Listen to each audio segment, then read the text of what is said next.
Bueno, buenas tardes a todos y a todas. Soy Pilar Bellés, de Castellón, y estaba de paso por aquí por Soria, y gracias al señor alcalde que tuvo la gentileza de ofrecerme este espacio. Y bueno, yo espero que les guste lo que tengo preparado. Es un libro muy especial para mí, que se llama Evolución de la mujer en la historia de México.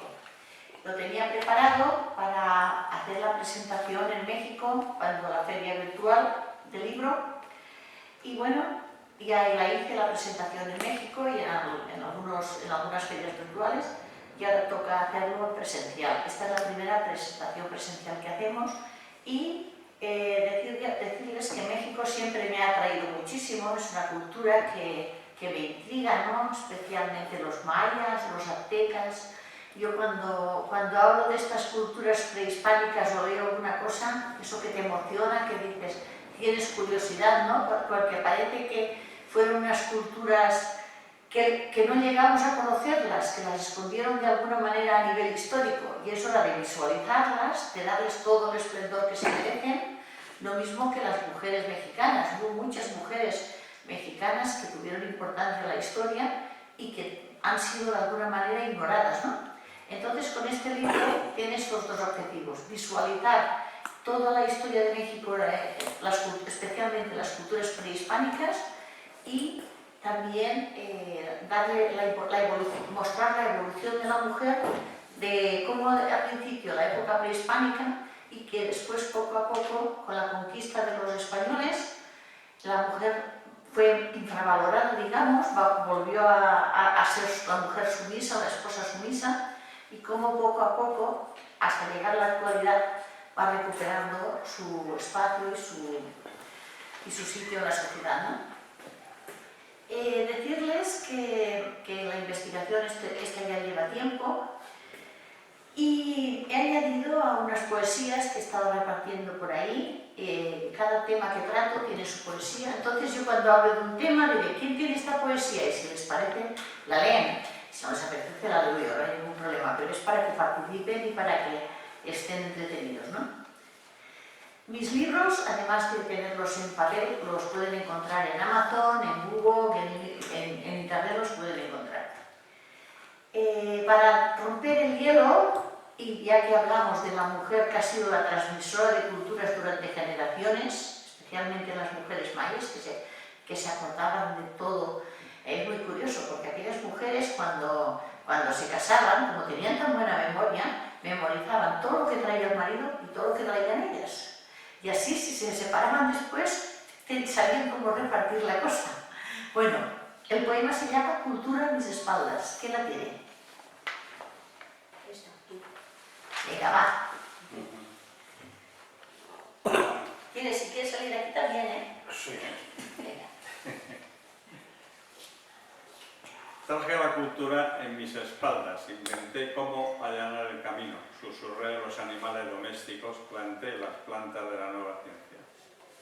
Corté las piedras y el fuego, conjuré cosechas y ganados, dancé mis ofrendas a los dioses y sobreviví a tormentos y pestes. Fui admirada madre tierra, fiel proyecto de la humanidad. Protegí indefensas cosechas, reconstruí la estructura social.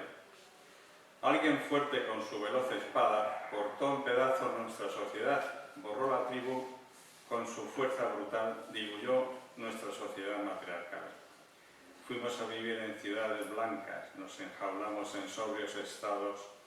Los fuertes escribieron un mundo olvidando nuestra huella en la historia.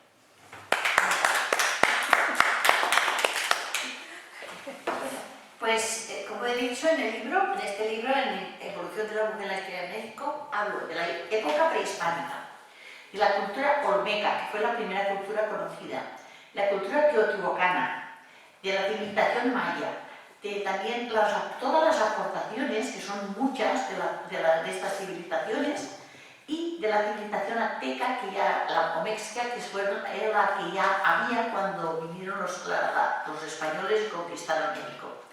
Y después hablo también de la época que estuvo, del virreinato, de la época que estuvieron dominados por los españoles, y la evolución de la mujer en todas y la educación que daban a las mujeres en cada una de esas épocas.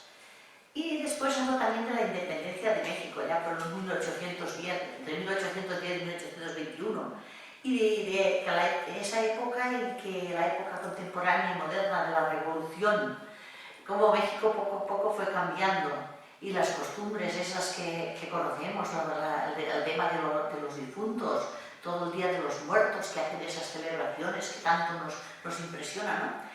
Y también estamos ya en la actualidad hablando de la participación política de la mujer y de la todavía violencia que está sufriendo la mujer, especialmente en regiones fronterizas como Ciudad Juárez, que es vergonzoso lo que le están haciendo a las mujeres.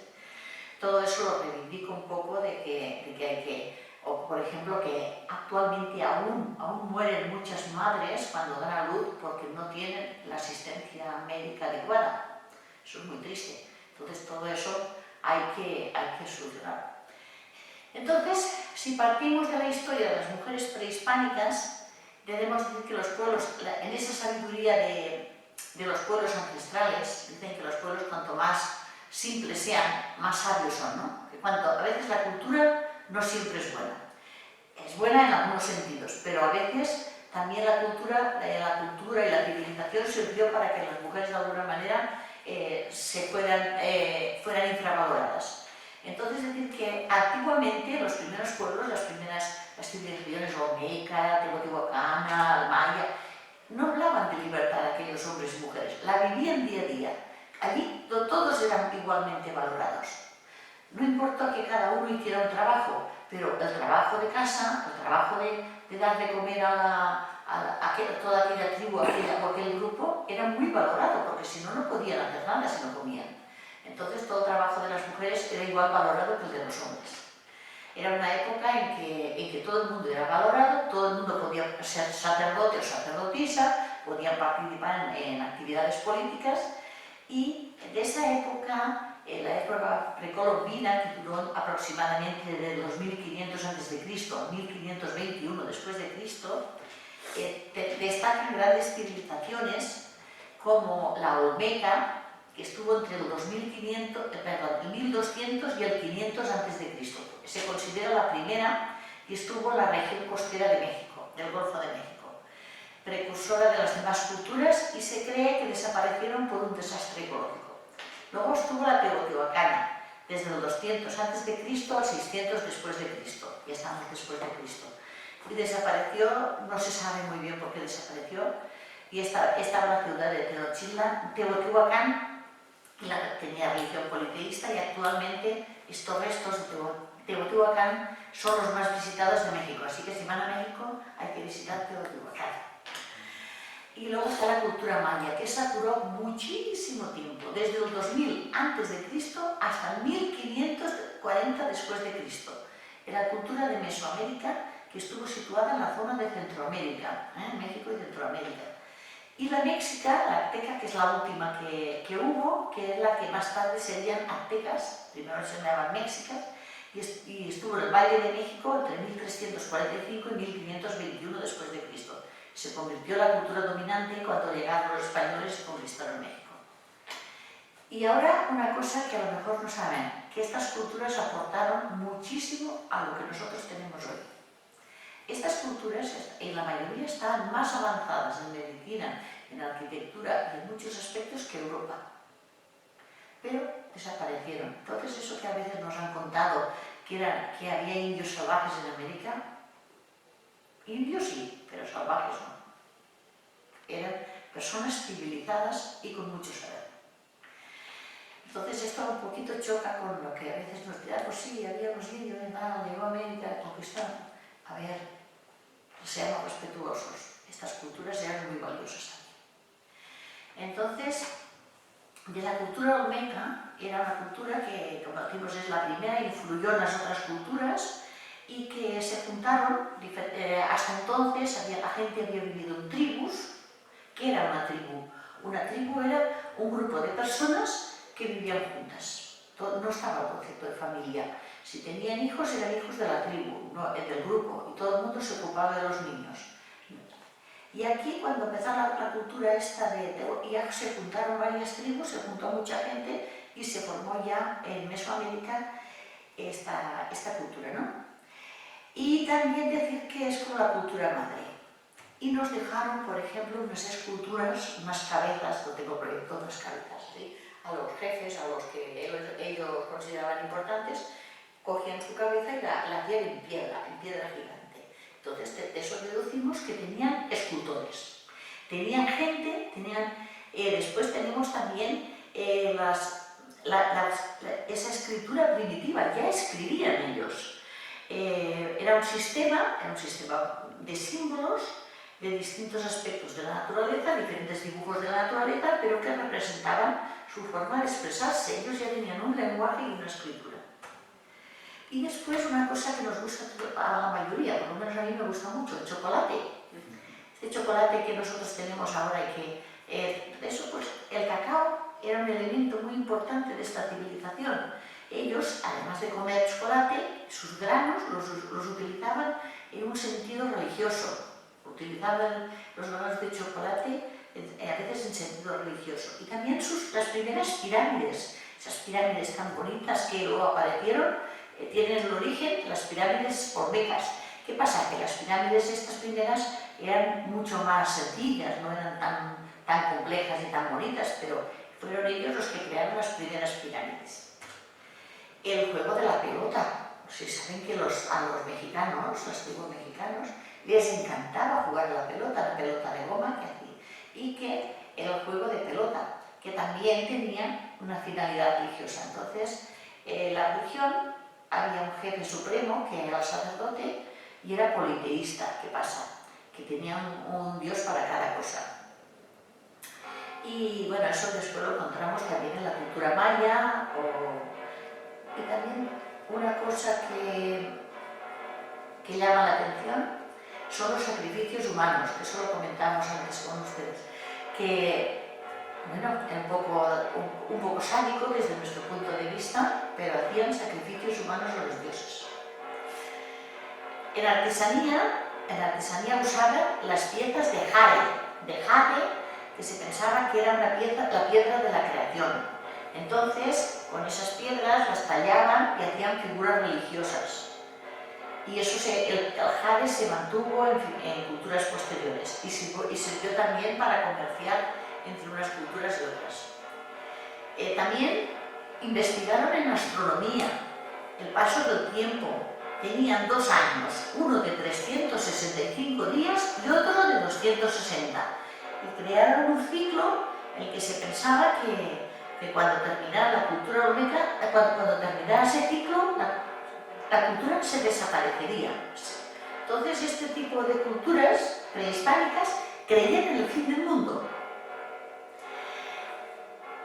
Por suerte no fue así, por suerte en eso se equivocaron. También tenían el número 0 lo crearon ellos.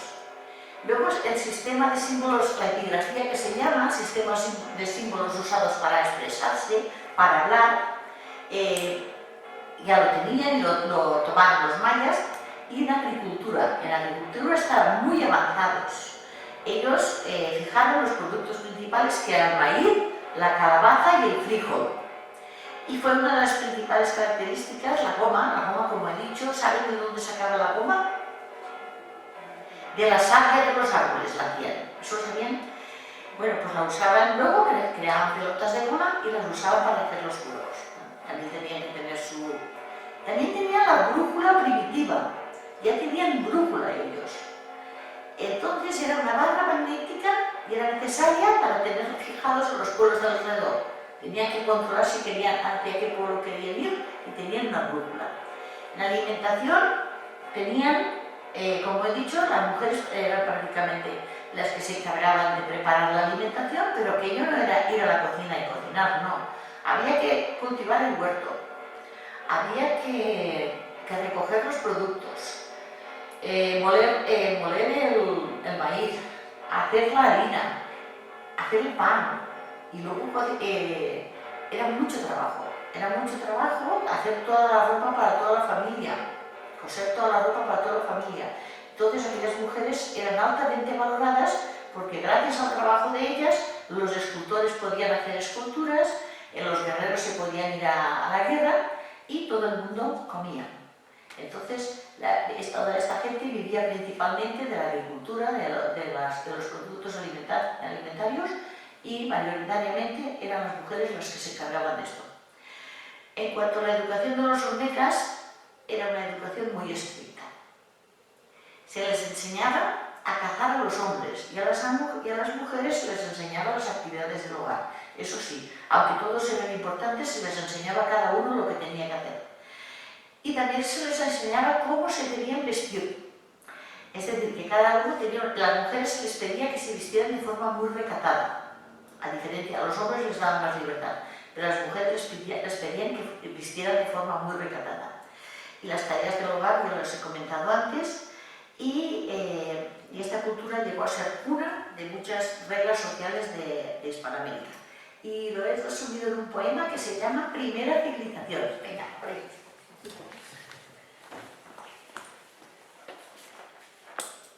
A la cultura olmeca. Las tribus dejaron de guerrear y decidieron unirse, alianzas invisibles forjando la primera civilización, paz junto a la nueva hoguera de consenso y razón, fuente olmeca que regaría futuras civilizaciones. Estricta educación, un seguro para la supervivencia, hombres fuertes con el hacha de caza en la mano, mujeres agricultoras, cocineras y siempre recatadas, fraguaron las reglas sociales para el mundo futuro. Dejaron sus huellas en aquella escritura de símbolos, origen de otras grandes lenguas lejanas y venideras, valiosos artesanos puliendo aquellas ostentosas piezas, ingenieros dando luz a precisos nuevos monumentos. Las canchas del juego a la pelota, atestadas de ocio, chocolate que engalanaría paladares en la posteridad, excedentes de alimentación que abastecían un pueblo, pirámides alzadas al aire, centros del arte ceremonial. Su latente calendario, brújula, agricultura y religión durante 700 años por tierras vírgenes se pasearon creando los avatares de la primera gran civilización, pero un día, en un halo de misterio, desaparecieron.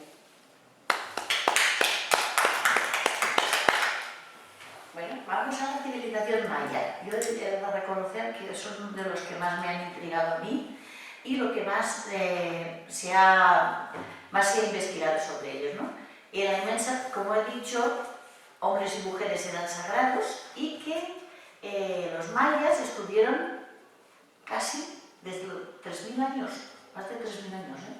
Entonces, fue una cultura mesoamericana en Centroamérica y tiene gran relevancia en la historia. Clave del pensamiento de casi todos los pueblos de esa época y que se mantuvo igual incluso actualmente hay mayas en algunas provincias de México. Entonces no ha dejado que, a lo mejor han perdido importancia, pero no se han extinguido, que eso es lo importante. Pero es que hay gente todavía que no las valora, que los mayas que quedan parece que quieren que desaparezcan. Digo, pues es una cultura, respetémosles, que piensan diferente, pues respetémosles, que todo el mundo tiene derecho a pensar. Entonces han mantenido en los mayas, aunque ahora no sean tan poderosos como eran entonces, pero esa identidad, ahora que les explicaré un poquito lo que pensaban, les siguen manteniendo hoy en día, los que quedan. Eran una sociedad que eran muy avanzados en su tiempo. Estos sí que iban muy por delante en toda Europa. Se desarrollaron la escritura y el lenguaje y además en el ámbito arquitectónico, astronómico y matemático tenían grandes saberes. Había gente que había estudiado y que tenían un lenguaje muy desarrollado y tenían grandes avances que aquí no tenemos, especialmente en medicina. Hoy en día se cree que los mayas estaban organizados alrededor de señores feudales. ¿Qué pasaba? Que estaban los reyes, digamos, los señores feudales, y estaban los que trabajaban para ellos. Y les pagaban una especie de tributo, igual que esto también estuvo aquí en España. Y también eran grandes comerciantes, tenían gran habilidad para comerciar. Se les ha llamado los fenicios de América. Tenían muchos dioses. Estaba el dios creador, el dios del cielo, la noche y el día, el dios del viento, el dios de la lluvia. Y esta, como he dicho, es una civilización que sigue hoy en día y se mantiene fuerte y viva, aunque tiene muchos detractores que parece que les molesten, ¿no? Entonces esta civilización destacó por su escritura, uno de los pocos sistemas de escritura plenamente desarrollados de la época precolombina. Su arquitectura, su mitología, su sistema de numeración, astronomía, matemáticas.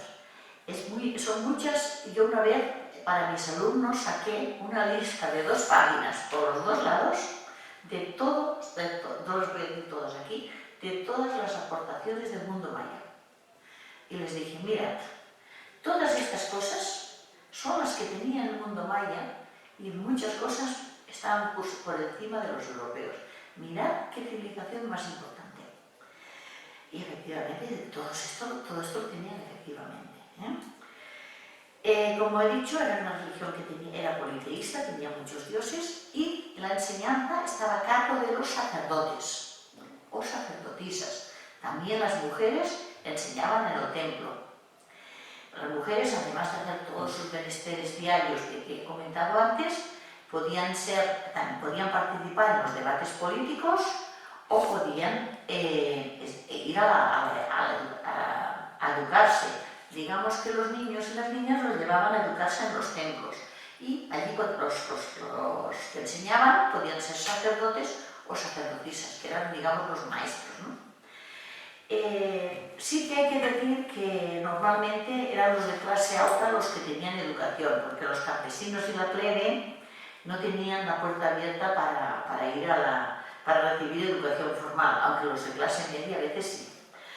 Entonces estos se les enseñaba más el oficio de los padres o se iban al ejército, que allí les pagaban y eran, digamos, que tenían un jornal. Y este poema va dedicado a esas mujeres que de alguna manera crearon ese mundo y se llama Semilla de la Humanidad. Venga.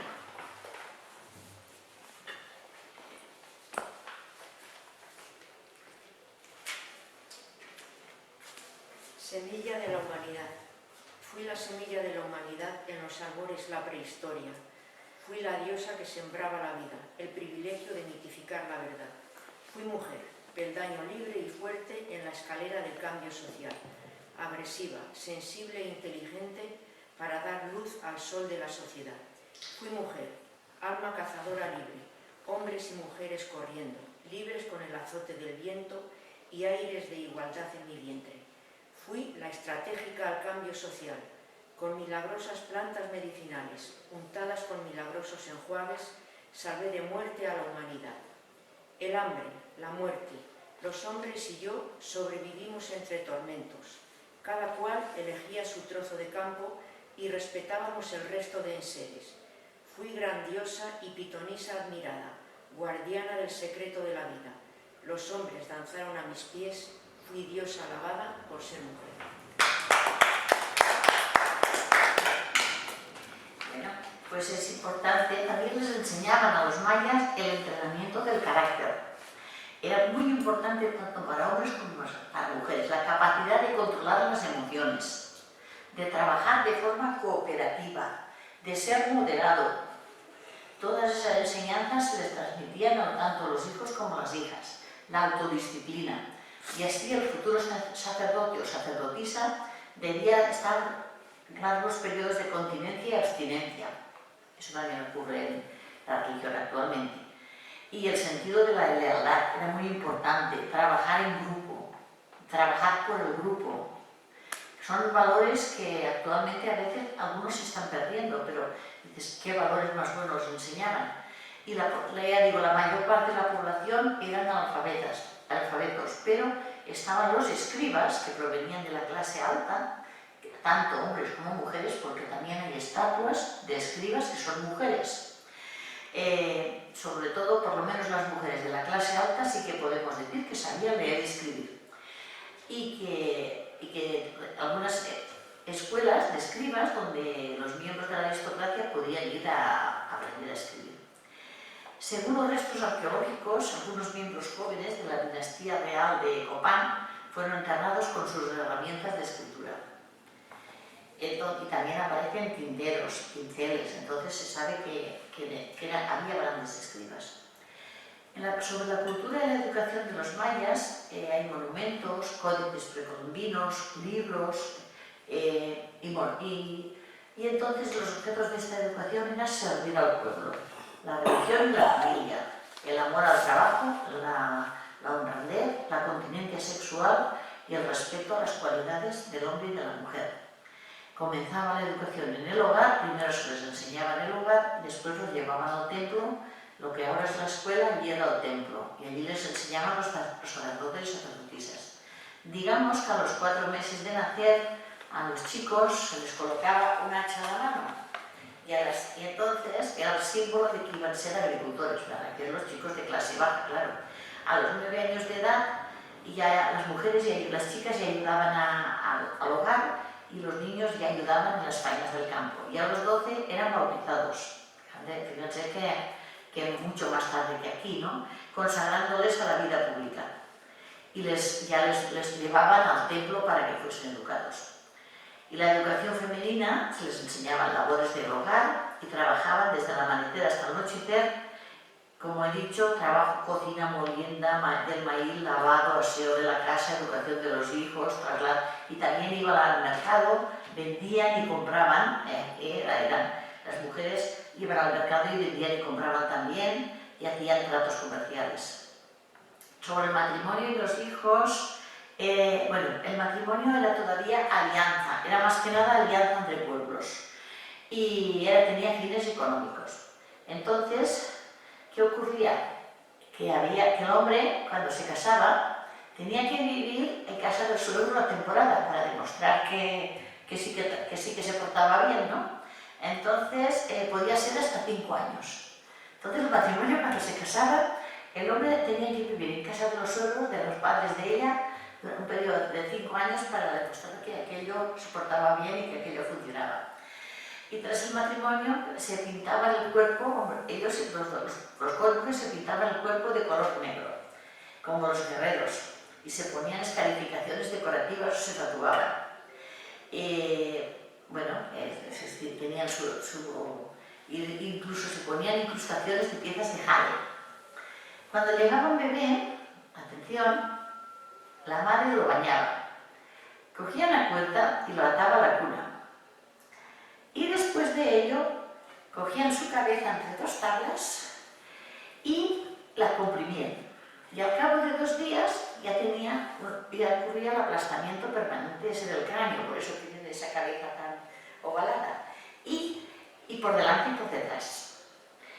Y también se les provocaba un astigmatismo colocándoles pequeñas cuencas en la nariz, ya que para que los ojos viscos, esos ojos viscos que tienen, se ve que eran un símbolo de belleza. Entonces la cabeza así aplastada y los ojos viscos eran un símbolo de belleza, y las mujeres, especialmente las mujeres que eran eso se consideraba un símbolo de belleza de la mujer. De hecho, cuando llegaron los españoles se quedaron impresionados de la belleza de las mujeres mayas. Bueno, según los estudios, la mujer, su propósito era educarla para las labores domésticas. Eso significa que no se la educase en respeto y en tolerancia y en todo. Y desde el nacimiento hasta los 12 años. En instituciones educativas, según su clase social le correspondiera, pues la llevaban o se educaba en casa. Y que los varones debían venerar y alimentar a los dioses y ir a la guerra cuando fuera necesario. Y la mujer debía acompañar a los hombres y procrear a sus hijos. Entonces el matrimonio y todas las actividades relacionadas con el matrimonio era el camino de realización de las mujeres. Entonces, de alguna manera, las mujeres sí que se las educaba para el matrimonio. El matrimonio era monogámico normalmente, aunque sí que se sabe que algunos ricos, ¿no?, que llegaban a tener más de una esposa, pero en general era monogámico. Y era una ceremonia, se hacía una importante ceremonia, pero ¿qué pasaba? Que cuando uno se quedaba viudo o viuda, los viudos no hacía falta ceremonia. Ellos se consideraban casados cuando el hombre entraba en casa de la mujer y ella le hacía la comida. Digamos que 2 viudos se querían casar, él se iba a casa de ella le hacía la comida y ya estaban casados. Entonces se les exigía, separaciones había, se permitía que se separaran, aunque el adulterio lo castigaban duramente, a los hombres con la muerte y a las mujeres con escarnio público, incluso a veces con la muerte. Aquellas mujeres tenían un papel activo, digo, en la subsistencia, en la vida pública, en hilar las telas, y hay pequeñas esculturas de este periodo que representan a mujeres embarazadas cargar a niños o cachorros de perro, de jaguar o de otros animales. Como he dicho, las mujeres tenían varios oficios, y uno de los oficios más importantes de las mujeres era el de parteras, de dar a luz a los niños. ¿Y qué pasaba? Que las parteras también bautizaban a los niños, entonces eran al mismo tiempo sacerdotisas.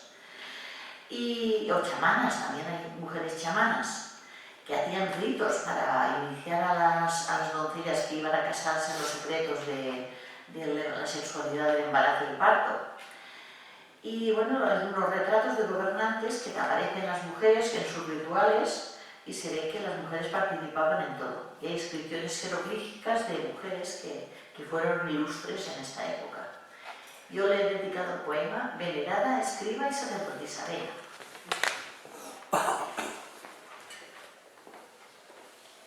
Como una alondra de altos vuelos, regalé mi poder al mundo maya. Venerada escriba y gran sacerdotisa, vida altiborrada de menesteres sabios. Como un pedazo de cielo escondido, pude escribir y dar de comer a gigantes. Mis frágiles piernas se movían veloces al forjarme un poderoso y sabio destino. Fui venerada ante aquella gente con oportunidades mucho más allá, esbelta y altanera en mis funciones en aquel universo tendido de especial. Mujeres letradas, guardianas de la cultura, sacerdotisas rozando el poder supremo, matrimonios pactados, cómplices de silencio, historia que se esfumó a través del tiempo, belleza femenina muy altamente peculiar, esposas respetadas con nobles funciones, compañeras fieles en ceremonias y rituales, viviendo aquel bonito sueño de libertad. Como he dicho, las mujeres tenían muy buena memoria, y eso, hacían todo lo que se atraía al matrimonio, y así se hacía separación. Luego eran ellas las que se encargaban de... Os aprendían también los códices, todas las normas de la cultura, y eran mujeres letradas. El hecho de hacer todo esto no significaba que no pudieran casarse, era totalmente compatible con el matrimonio. Y la figurilla de Jaina, del periodo clásico, que es una mujer que aparece en un libro, una estatua de una mujer que aparece en un libro, aparece una pluma, y se dice que era la señora de los libros sagrados y que era una gran escriba. Y en cuanto a las aportaciones del mundo maya, son muchísimas, voy a decir unas cuantas. Siguieron trabajando con el número 0 y se cree que empezaron a usarlo mucho antes que los europeos, tanto los olmecas como los mayas, aunque otros hablan que fue anterior a ellos. Crearon un sistema matemático muy complejo, semejante al que usaron los árabes unos siglos más tarde. Entonces las matemáticas estaban mucho más avanzadas que las europeas. En astronomía, los mayas destacan los calendarios anuales basados en el Sol y la Luna, el cálculo del movimiento de muchos de los planetas del sistema solar, como Mercurio o Venus, y el cálculo casi perfecto del movimiento lunar respecto a nuestro planeta. Ellos creían, especialmente los mayas, en el fin del mundo, y decían que suponía renovar el mundo cada cierto tiempo. Según la visión europea de estos ciclos, que muchos consideran que los mayas pensaban que el fin del mundo ocurriría en 2012. Se equivocaron, en eso se equivocaron. Y bueno, disponían de lenguas, dialectos, una cultura extensa, y una de las civilizaciones con mayor número de dialectos, no solo la lengua, sino que cada zona usaba un dialecto, y que algunos se han mantenido hasta la actualidad. Hablan de 60 dialectos. Imaginarse en España, que si tiene 4 o 5 lenguas de comunidades, ellos tenían 60. y México pues tampoco no está grande. Entonces, comida y gastronomía también es importante, que nos pasó a los europeos, el maíz, el guacamole o el chile. Y la dieta se basaba también en la yuca, que era clave en las ciudades para alimentarse, ya que era muy saciante y los guerreros tenían que ir bien alimentados. El cacao, el chocolate, por supuesto, lo usaban para comerciar y años más tarde fue uno de los más queridos aquí en Europa. Las mejoras en la agricultura siguieron avances tecnológicos relacionados con el mundo agrícola para fomentar, ellos hacían rotación de cultivos, el uso del apilamiento de hojas secas, surgimiento de cultivos en terrazas y mejoras de las granjas mayas, todo técnicas para producir mayor producción agrícola, que avances que tenían ellos. Y cambio, como he dicho, cambio de tipos de cultivos, en la tierra eran más fáciles, en tierra infértil para que germinaran. En la agricultura también la tecnología propia de los pueblos más avanzados. Y su técnica consistía en comenzar, bueno, estamos hablando de arquitectura también. La arquitectura también usaban técnicas para la construcción de pirámides, las pirámides mayas, las visto, son preciosas. Y además de esas maravillosas pirámides, nos dejaron el caucho, que más adelante ese material lo gastaríamos para hacer ruedas de los coches. Imagínense lo importante que es. Se hacía mezclando la savia extraída del árbol del caucho y unido a distintas plantas. Se sacaba ese material que era usado para crear las pelotas de goma de los mayas. Y los sistemas de escritura tenían hasta 7000 glifos.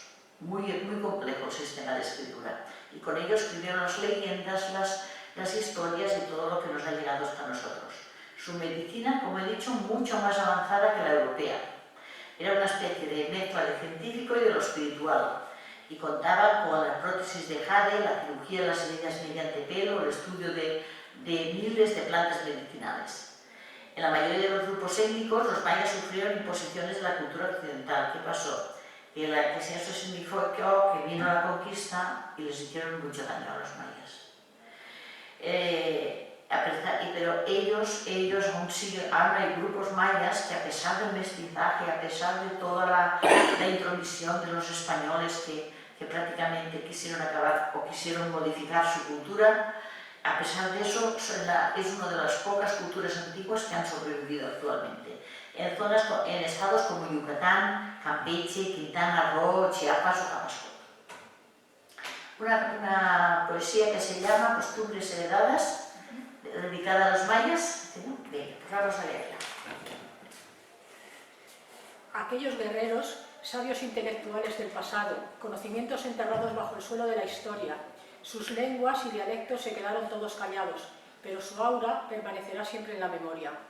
Tecnología y estrategias engrandeciendo su agricultura, cultivos mejorados con grandes dotes de buen saber, dieta controlada, prótesis de jade y plantas sanadoras, grandes saberes que tristemente se echaron a perder. Pirámides que llegaban al cielo, construidas con equidad, saberes matemáticos impregnando el sistema de escritura, medicina avanzada fundiendo lo científico y lo espiritual, aquellas historias y leyendas de las que brota su historia. Gran civilización que encontró su trébol de la ciencia, se desvalorizó bajo el poder ciego del maldito egoísmo. Llegaron unos invasores como aparecidos de la nada, el caucho, el comercio y otros saberes fueron absorbidos. Aquella fuerza no consiguió derretir su gran herencia y se mantuvieron activos en los nuevos tiempos históricos. Sus saberes y pasado agrícola, herencia de sus ancestros, siempre llevarán en el alma sus costumbres y su esencia. Pues ahora voy a contarles una leyenda, porque claro, todo estaba la historia y estaban las leyendas, que se llama San Vicente. Y es la historia, en aquella época hemos dicho que los matrimonios eran matrimonios de conveniencia. Pues mira, este pueblo se casa la princesa de este pueblo, el príncipe del otro, hacen una alianza y así no guerreamos y tenemos paz. En cambio, si no se querían casar, ya está la guerra, ¿no?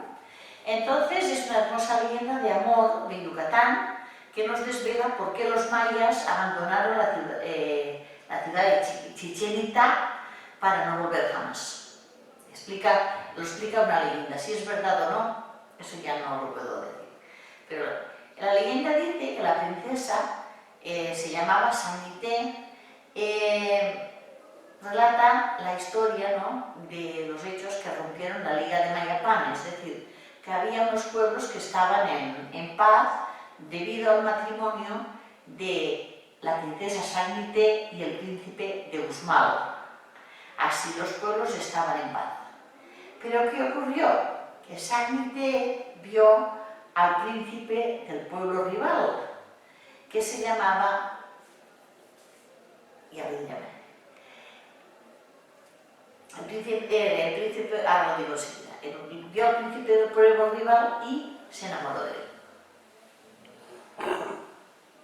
Claro, entonces ella no se quería casar con el príncipe que le habían asignado. ¿Y qué ocurrió? Que antes de celebrarse la boda, el príncipe de Chichén Itzá, el pueblo rival, fue y se la llevó. La secuestró o se fueron juntos, lo que sea, ¿no? Entonces los parejitas que se habían gustado se fueron juntos. ¿Qué significó eso? Que eso significaba que el príncipe de Uxmal había sido rechazado y empezaba una guerra, iba a venir una guerra.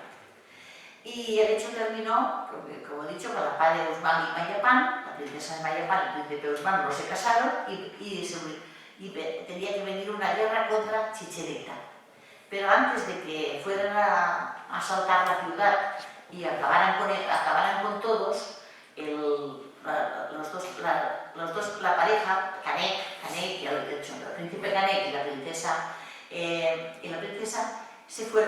se cogieron a toda la ciudad y les ayudaron a salir de sus casas y los llevaron a través de la selva a un lugar seguro, a la isla de Taizal. Y así fue como de noche y a escondidas todos los mayas de la ciudad de Chichén Itzá se desalojaron sus casas y se pudieron escapar hacia la isla de Taizal. El príncipe Canek renunció a todo, porque él ahí, si se iba a vivir en la selva, no iba a tener todos los privilegios de vivir en su ciudad, pero lo hizo por amor y además no dejó que su pueblo muriera, lo salvó y los llevó a un lugar seguro. Eso sí, cuando llegaron los de Uxmal y Mayapán, incendiaron la ciudad y la dejaron totalmente arrasada, pero ya no había nadie. Así que acabaron todos pobres pero felices. Entonces eso es una especie de leyenda de por qué se fueron los mayas de esa ciudad así festivamente de la noche a la mañana y sin que nadie supiera nada. Si es verdad o no, como digo, es una leyenda. El poema se llama Huyendo a toda prisa.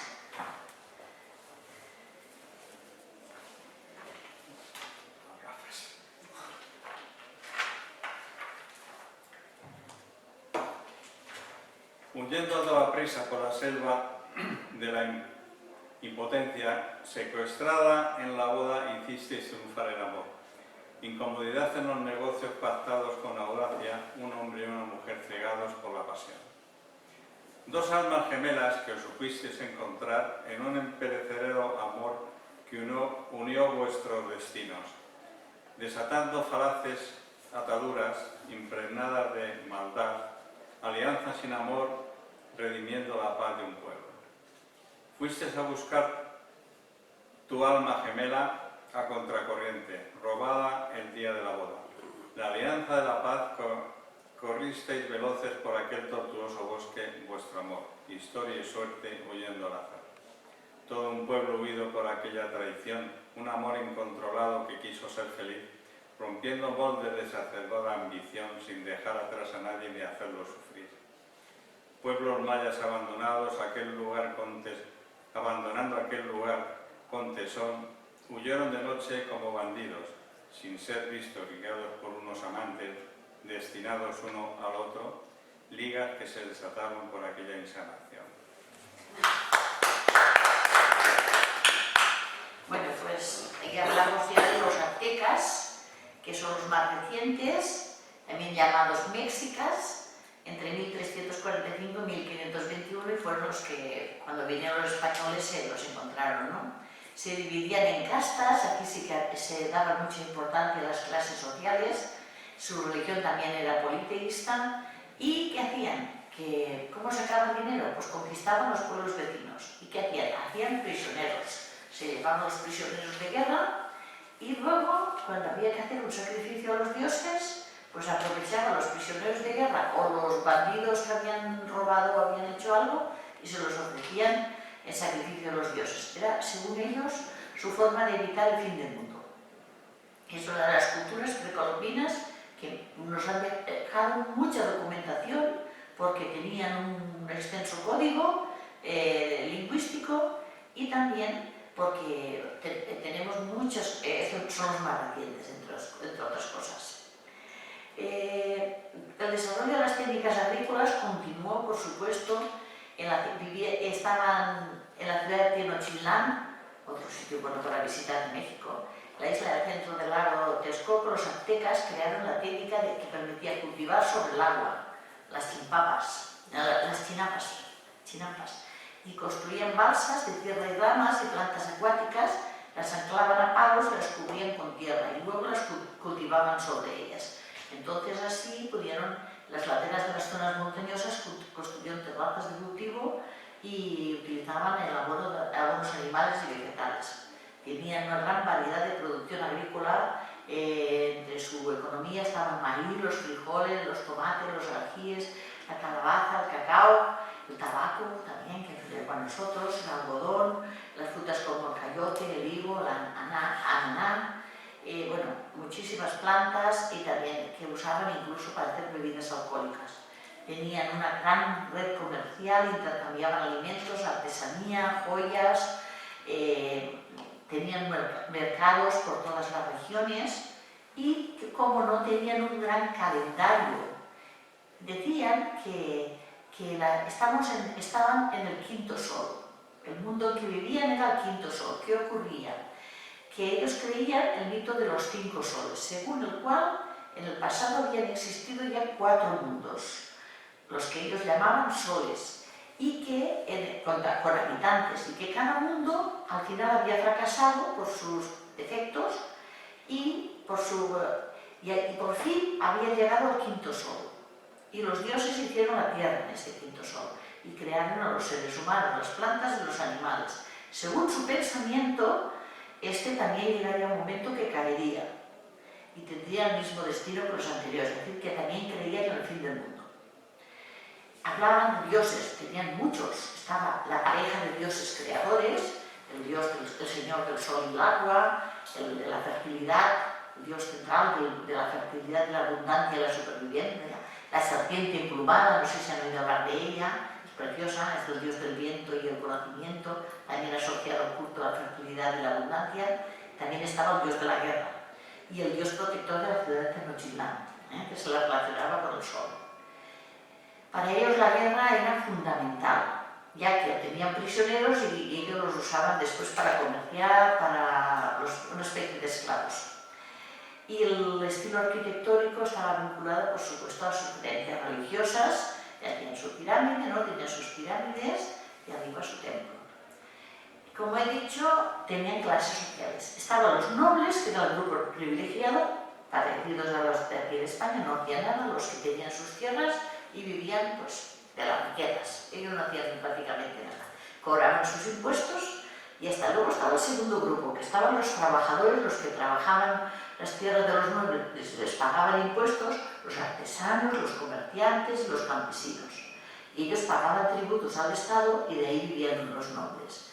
Y bueno, los artesanos también sobresalían por acceder, a veces tenían tanto dinero que llegaban a ser nobles. Y el tercer grupo estaban los marginados, ¿no? Los que habían hecho algún delito o los prisioneros de guerra. Y estos pues eran tratados como esclavos. Y incluso a veces como sacrificio a los dioses. Y por si fuera poco, también estaba dividida en 20 clanes. Y cada clan estaba formado por familias de una ascendencia común. Entonces el templo, también tierras de cultivo, también tenían un jefe, y tenía en la ciudad de Tenochtitlan había 4 sacerdotes y cada uno contaba con varios clanes, es decir, que estaba la sociedad controlada. Estaba gobernada por un monarca y este tenía una especie de árbol sagrado, ¿no? ¿Qué nos aportó la civilización azteca? Muchísimo. Arquitectura, las pirámides aztecas, preciosas, como he dicho, escalonadas con su templo encima, y la aportación artística también, esculturas colosales de piedra, de dioses o de reyes, las joyas, una maravilla, las joyas de turquesa, de amatista, de jade, de oro y plata, que las usaban para comerciar. En cuanto a astronomía, también investigaron sobre los astros, especialmente el movimiento del Sol, la Luna y el planeta Venus, y registraron los movimientos de cometas, de eclipses, y crearon el uso ritual. Dijeron que el calendario de uso ritual con 260 días y otro para la organización civil basado en el movimiento del Sol, que tenía 365 días. Su escritura es muy importante, ya que nos han dejado, sabemos tanto de su historia por su escritura, y el sistema de numeración, vicesimal, basado en conteo, y que usaban símbolos como el punto, el rombo, la bandera, el sol o el costal de maíz. ¿Qué hay de las mujeres aztecas? Las mujeres aztecas disfrutaban de igualdad. Como he dicho, ahí vivían, podían acceder a la cultura, podían acceder a la política y podían acceder también a ser sacerdotisas. Un conjunto de pueblos, entonces, que cuentan las leyendas que el pueblo azteca abandonó Aldán, un lugar mítico, y migró por décadas hasta encontrar un lugar ideal para asentarse. Eran pueblos de diverso origen en los siglos de los siglos XIV al XVI, que fueron comúnmente llamados aztecas, pero eran pueblos de diferentes origen, diferentes nombres como Calca, Alcoa, Tenapec, entre otros. Según las pruebas arqueológicas, los mexicas se establecieron en la isla dentro del lago de Texcoco y fundaron la ciudad de Tenochtitlan. Entonces la ciudad de Tenochtitlan tiene un gran simbolismo histórico. Las mujeres, como he dicho, se dedicaban principalmente a las tareas domésticas, de limpieza, de subsistencia, de preparar el huerto, de preparar toda la comida. Y disfrutaban de una educación subvencionada por el Estado, igual para hombres que para mujeres. A partir de las escuelas había las sacerdotisas, maestras de lengua, ya había maestras en los aztecas, y cultura y transmisoras de tradiciones y mitos. Educaban a los príncipes, aprendían poética, retórica, los nahuas eran muy aficionados a la poesía. Ya había poetas, ya hubo poetas aztecas. Ahí destacan, hay 2 o 3 nombres, entre ellos la señora de Tula, que se le destacó por su sabiduría y por su poesía. Aunque no era de estirpe noble, pero era hija de un mercader, pero sí que supo sobresalir, educarse y mostrar su poesía al mundo azteca. Entonces, digamos que es importante que no había distinción de género en cuanto a educación. ¿Y qué más? Vamos a ya ir acabando. Ellas administraban, compraban, vendían, hacían transacciones comerciales en los mercados, y los hombres pues, se dedicaban más a proveer la caza y la pesca y a salir. Eso sí, antes de irse a cazar y a pescar, barrían la casa y encendían el fuego, como curiosidad, ¿no? Y eso contrasta con todo lo que pasó cuando llegaron los españoles, que bueno, la mujer pasó a ser, digamos, una sumisa al matrimonio, tenía que pedir permiso al marido para hacer un contrato, no podía hacer transacciones comerciales sin permiso del marido, no podía estudiar. Todo eso fue lo que trajeron con el catolicismo los españoles, que no digo que fuera bueno o no fuera malo, pero cambió totalmente la vida de aquellas mujeres. Fueron las mujeres toltecas quienes transmitieron a las aztecas esa capacidad de autorrepresentarse y como he dicho, lo de la memoria, eso me hizo mucha gracia, ¿no? Que se aprendían todo lo que dejaban en el matrimonio y luego si se separaban había que devolverlo. Y bueno, no estaban subordinadas al matrimonio, ellas cumplían, digamos, que la obligación, pero esa subordinación en la época azteca no existía. que los matrimonios, ¿cómo se organizaban? Resulta que los padres del novio buscaban un casamentero. Y el casamentero se iba a casa de la novia, preguntaba a los padres de la novia. Si los padres de la novia decían que sí, el casamentero volvía y se lo comunicaba al novio. Y bueno, así y esperaban a que las futuras esposas fueran vírgenes, aunque también se les pedía a los hombres que se mantuvieran célibes. Seguían siendo matrimonios de alianzas políticas y generalmente eran monógamos. El embarazo y el parto de las mujeres aztecas tenían una serie de tabúes, porque ellos en ese sentido tenían muchos tabúes. No podían ver un eclipse si estaban embarazadas, porque el feto podía transformarse en un monstruo.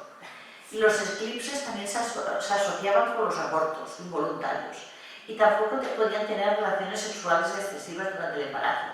De lo contrario, decían que el bebé nacería enfermizo. Y tampoco podían levantar cosas pesadas, ni baños de vapor, porque decían que podían producir daños al feto. Daban a luz con una partera y durante el parto la mujer, imploraban a la diosa del parto, porque también había una diosa del parto. Le daban una bebida sedante hecha de hierbas para que la mujer no sufriera, y cuando nacía el bebé, la comadrona echaba un grito de guerra, hacía un grito de guerra, un grito de batalla, ¿no? Como que había ganado la batalla.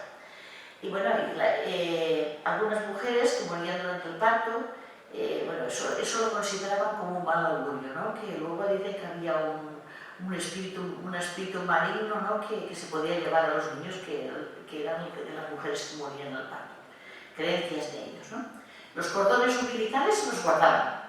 Y luego resulta que cuando se iban los hombres a la batalla, enterraban en la batalla el cordón umbilical para asegurarse de que iban a ganar la batalla. Y las mujeres se lo enterraban pues, en el huerto, y al ladito de su casa, para que pudieran hacer todas sus menesteres cómodamente. Entonces el cordón umbilical se representaba mucho para ellas. También seguían las profesiones pues, desde sacerdotista, curandera, bruja, tejedora, artesanías profesionales. Allí no quemaban a las brujas. Luego cuando vino los españoles y la Inquisición sí, pero durante la época azteca a las brujas no se las quemaban. Las brujas se dedicaban a hacer medicinas, a hacer sus brebajes y eran respetadas. ¿Qué más? A las jóvenes animadoras, también había jóvenes animadoras como anfitrionas para juegos, danza y conversación, para entretener a los hombres. Esas adoraban a la diosa de la belleza, que también había una diosa de la belleza y del poder sexual femenino. Y las mujeres aztecas no se les permitía ir al ejército y tampoco podían ir a la escuela militar, pero lo demás lo tenían todo permitido. Estaba la diosa de la fertilidad y bueno, la diosa de la lluvia. Ellas tenían una diosa para cada cosa. La diosa de la fertilidad, la diosa del poder sexual, la diosa de la lluvia. Había dioses para todo, ¿no? ¿Cómo se vestían las mujeres aztecas? Las menores de 3 años todos desnudos. Y a partir de los 3 años las niñas usaban blusas, desde los 4 en adelante unas faldas cortas. Y a partir de los 5 años las faldas de las niñas ya eran más largas. Y usaban una blusa larga y holgada y una falda larga llamada modernamente el credo. Y las mujeres también sostenían la falda con una faja y una banda alrededor de la misma. Qué lástima que lo tengamos en proyecto. Bueno, si hacía frío se ponían una especie de chaleco de tela gruesa. Y el peinado y los ornamentos, bueno, normalmente sus cabellos eran largos y oscuros y los ponían con 2 protuberancias aquí, una especie de diadema aquí en la frente. Y bueno, las mujeres, digamos, más liberales, pues llevaban el cabello suelto. Maquillarse, por supuesto, se maquillaban modestamente, pero iban maquilladas, se ponían aretes, telas, lazos, tricolores, brazaletes, pulseras, anillos, tenían muchas joyas, y que eso dependía de la riqueza de cada uno. Y en ocasiones se pintaban, incluso se teñían el pelo de tonos ocres y amarillos. Y usaban ungüentos de colores y cremas y perfumes especiales. También se perfumaban mucho. Eso sí, eran pequeñitas. Medían 1,45 las mujeres. Eso les daba un aspecto de fragilidad. Parecían muy frágiles, aunque, bueno, supongo que todo el trabajo que hacían eran fuertes, ¿no? y debían cumplir siempre los preceptos morales y obligaciones cotidianas. En ese sentido, los preceptos morales eran un poco estrictos, ¿no? Tenían que atender a los esposos y a los hijos en todas las labores hogareñas. Además, guardar silencio ante la presencia de un hombre y obedecer sumisamente en casa. Y no podían reírse delante de un hombre que no fuera su marido. Actualmente eso nos parece una tontería, ¿no? Pero para ellos eso era importante. En las diferentes tareas, no los voy a repetir, eran las mismas que las otras culturas, y cuidaban los hijos, y a partir de ahí la educación ya pasaba a otro nivel, ¿no? Confeccionaban los vestidos, practicaban la agricultura, recogían la leña, cultivaban el huerto, y criaban los animales, hacían crianza de animales, de venderlos al mercado, también lo hacían ellas, que eso aquí en España también se estuvo haciendo durante años. Y las funciones, como he dicho, es principalmente la subsistencia del hogar. Debían ser un modelo de virtudes. La mujer representaba todas las virtudes del hogar, que eso en México, aún en algunas zonas, la mujer representa, digamos, la virtud del hogar, ¿no? Y debería ser un modelo de virtudes, ser honesta, hábil y ser muy trabajadora. El poema que les he dedicado se llama Reina Sumisa.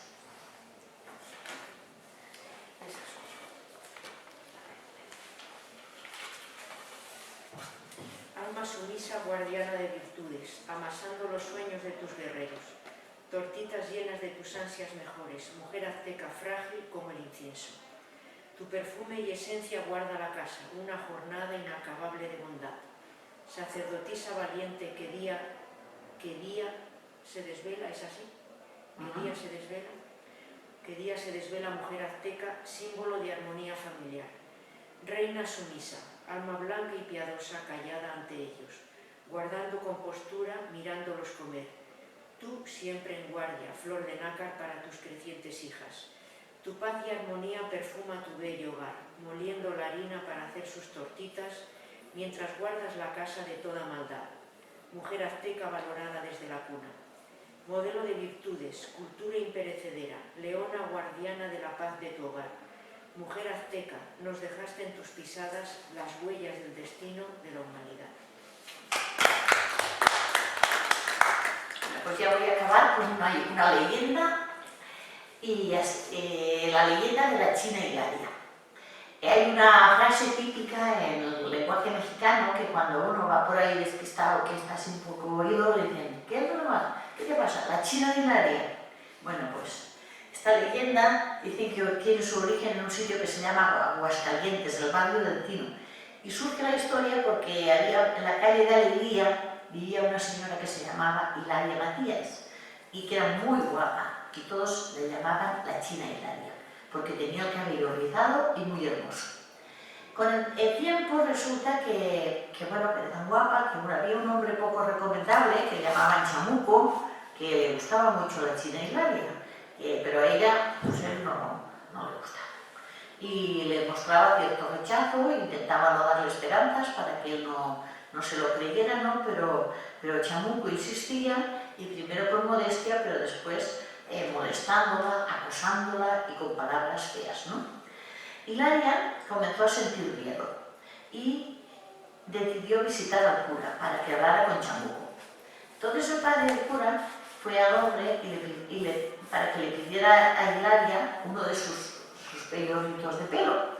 Y le dice, si consigues alisar ese pelo en 15 días, ella te corresponderá. ¿Qué ocurrió? Que Chamuco, por mucho que intentó alisar el pelo pues no se alisó. Entonces se fue a la magia negra, se fue al diablo y le dijo que hizo un conjuro y vamos, que el diablo le tomó el pelo a base de miel, que tampoco consiguió deslizar el pelo. Entonces se fue al diablo a pedir explicaciones y por su falta de seriedad. Y como el diablo se fue y ya le había entregado el alma y todo, entonces el hombre se quedó siempre yendo por ahí medio oído, ¿no? Y cada vez que alguien le preguntaba que cómo estaba, contestaba, de la China Hilaria. Y de ahí se ha quedado la tradición de la China Hilaria. Y ahora el poema, ¿qué? ¿Lo tiene alguien? ¿Sí? ¿O quieres que lo lea? Vale, el otro. ¿Sí? Vale. Malvada obsesión. Exultante, hermosa la China Hilaria se te coló por la mirada del corazón, pero ella no quería ser parte de tu aura, formar parte de tu campo de visión. Impotente ante aquel rechazo absoluto, quisiste hacerla entrar allí por la puerta, en tu corazón abierto y muerto de rabia, dispuesto a todo por verla en tus brazos. Malvada obsesión loca sin sentido, que no aceptaba un no por respuesta, ser perverso que quiso alisar el rizo, agarrándose a atroces esperanzas.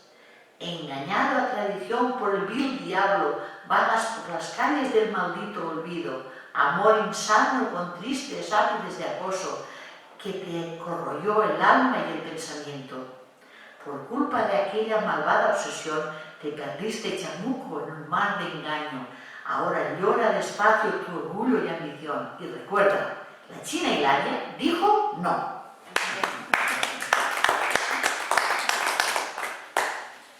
Bueno, basta esto para decir que cuando una mujer dice no es no y que reivindicar toda la prensa últimamente que hay respecto a el acoso y el maltrato a mujeres, para que esto se desaparezca y podamos vivir en una sociedad justa. Y bueno, muchísimas gracias por haber venido y un placer haber estado con ustedes. Espero que les guste el libro.